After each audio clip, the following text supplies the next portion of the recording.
Russia has launched a new offensive, and the world is feeling the shock. Missiles and drones hit several Ukrainian cities in the early hours of the morning, lighting up the sky with fire and smoke. Air raid sirens echoed through the streets. Power grids went down. Millions of people woke up with a familiar fear that the war was entering an even darker phase. But while the attacks continued, Ukraine delivered a direct, unmistakable message. We will not give up any territory. No land swaps, no concessions, no negotiations that require Ukraine to surrender what it considers its homeland. This firm stance immediately shifted the tone of diplomacy in Washington, Brussels, and capitals around the world. Then came another twist.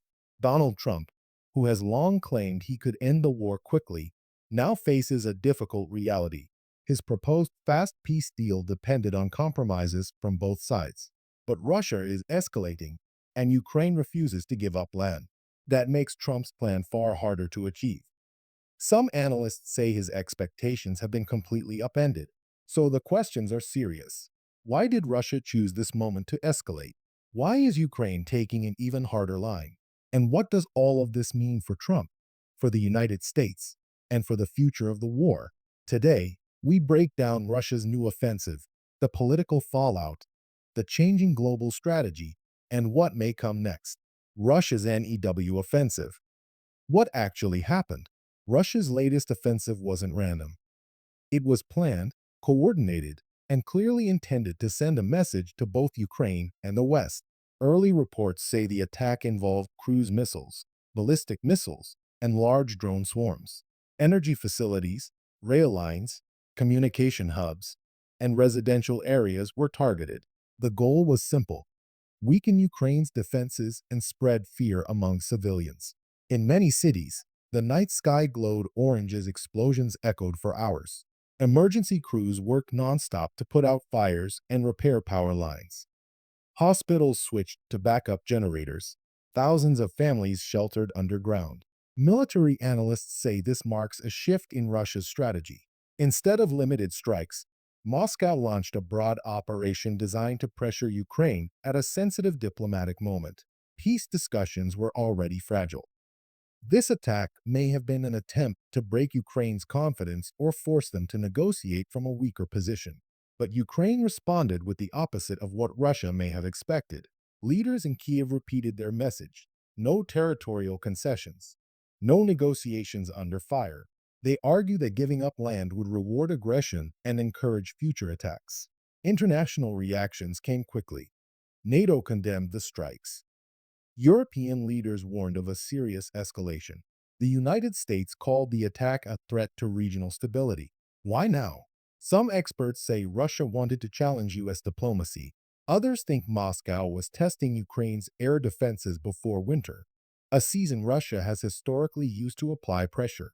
Whatever the motive, one thing is clear: the war has entered a new phase, where military action and political pressure move together. Ukraine's hardline position: no land, no deal. Ukraine's response was immediate and uncompromising. Officials repeated the message they've voiced for months, but with even more force: Ukraine will not surrender territory, now or ever. This stance reflects the national mood. After years of war, most Ukrainians believe giving up land means giving up their future. Communities destroyed by fighting, families displaced, soldiers who gave their lives. None see territorial concessions as acceptable. Ukrainian leaders warn that surrendering land would simply invite more aggression. If borders can be redrawn by force once, they fear it would happen again. Kyiv has spent recent days increasing its diplomatic outreach, talking with NATO leaders, meeting with European partners, coordinating with U.S. officials. Their message is identical in every conversation: Ukraine wants peace, but not at the cost of its territory. This puts global diplomacy in a difficult position. Western governments support Ukraine, but they also fear the consequences of a prolonged war: economic strain, regional instability, and rising global tensions. Still, almost no major nation is willing to pressure Ukraine into territorial concessions. The result? Russia is escalating. Ukraine is refusing to compromise, and the distance between both sides is only widening. Trump's broken expectations. A peace plan collapses. For months, Donald Trump has claimed he could end the war quickly. He said he could bring both sides to the negotiating table and strike a deal that would halt the fighting. But the latest developments have changed everything. Russia's new offensive and Ukraine's refusal to surrender land destroy the core assumptions of Trump's approach. His plan depended on Russia easing its attacks and on Ukraine considering painful compromises under international pressure. Neither of those assumptions survived the last few days. Trump now faces a harsh reality. Russia is escalating. Ukraine is standing firm. And the diplomatic space for a quick peace agreement is shrinking fast. Analysts in Washington say this moment is a serious blow to Trump's foreign policy messaging. His critics argue his promise to end the war in 24 hours was never realistic. His supporters claim the situation changed because of decisions made by current U.S. leadership. But both sides agree on one thing. Trump's peace plan can't work unless Russia or Ukraine shifts their position, and neither is moving. Inside the U.S., the political tension is rising. Congress is debating future aid packages. Advisors are questioning whether any peace plan is viable, and voters are watching closely to see what America's role should be in a conflict that shows no sign of slowing down. In short, Trump's plan has hit a wall. The war is intensifying. Ukraine is unmovable, and a fast solution looks more distant than ever. What does Russia really want? THE strategy behind THE offensive. To understand this escalation, we have to ask one question. What is Russia trying to achieve? This offensive was strategic. Every strike carried a purpose. Many analysts believe Russia launched the attack to regain leverage at a moment when diplomatic pressure was building. Peace discussions, fragile as they were, still existed. Western nations were debating new aid packages. The U.S. was considering shifts in policy. Russia may have seen an opportunity to disrupt all of that. By hitting key infrastructure, Russia tested Ukraine's defenses and reminded the world of its military capabilities. The timing, right before winter, was likely intentional. Russia has long used winter as a weapon, targeting Ukraine's energy systems when they are most vulnerable. Another layer of the strategy is to force Ukraine to negotiate from a position of weakness.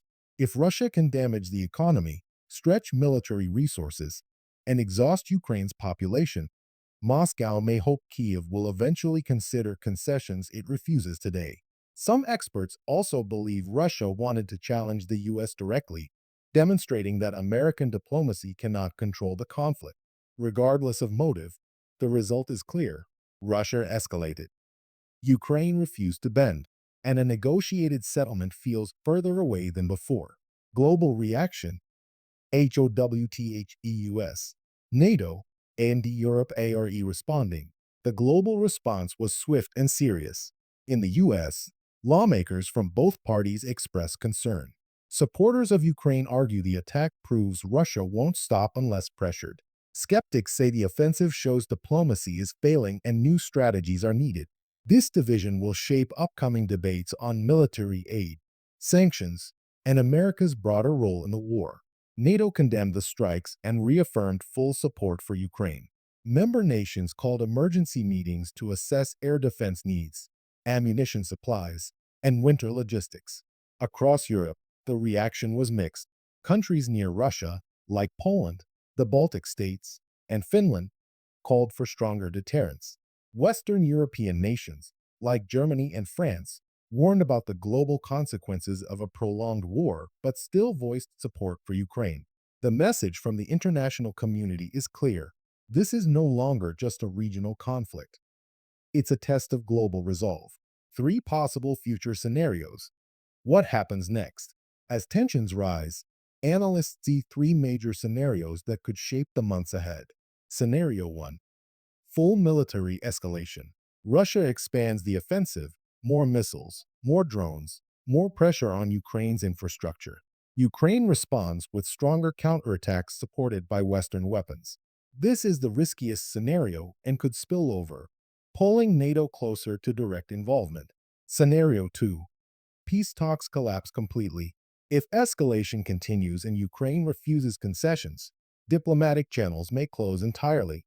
The war becomes long, grinding, and economically damaging for Europe, politically divisive in the US, and exhausting for Ukraine. Scenario 3. A major shift in US policy. Changes in Washington, new leadership, new congressional priorities, or new diplomatic strategy could reshape the conflict overnight. More aid could strengthen Ukraine. Less aid could dramatically weaken it. A new peace proposal could restart negotiations. No matter which scenario unfolds, one thing is certain: the war is entering a decisive phase. Conclusion: a NEWAND unstable chapter begins. Russia's offensive has changed the trajectory of the war. Ukraine's refusal to surrender land has solidified its position. Trump's plan for a quick peace has collided with a harsher reality. Military escalation, political resolve, and shifting diplomacy are now shaping the conflict more intensely than ever. There are no easy solutions. Every path carries risks. If the fighting escalates, the humanitarian cost will rise. If diplomacy collapses, the war may drag on for years. If major powers shift their strategies, everything could change overnight. As this new chapter begins, one question remains: is the world moving closer to peace, or drifting toward an even more uncertain phase of the war? We'll continue following this story. Share your thoughts in the comments below.